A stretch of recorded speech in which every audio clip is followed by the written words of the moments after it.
Hello and welcome to another Hot Wheels unboxing. And in today's video, I managed to get more mystery models. Now, I was digging through the shelf. They had like 6 or 7 mystery models. And I found this one, which is apparently a 7th one in the series.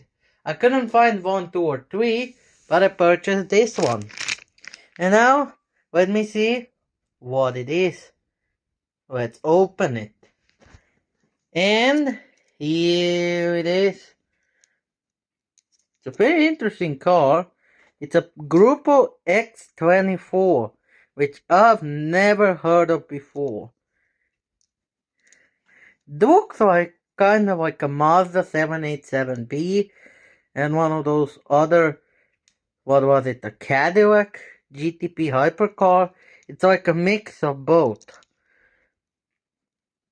It has an interesting livery, a hand fabrication, and number 7 because it's the 7th car in the series. Now unfortunately it's metal-based plastic body, so it doesn't feel as premium as good quality as other diecast. And there is its sticker that I'm gonna put in a drawer and forget about that I even have it. And that's it. Now see you guys next time. Bye bye.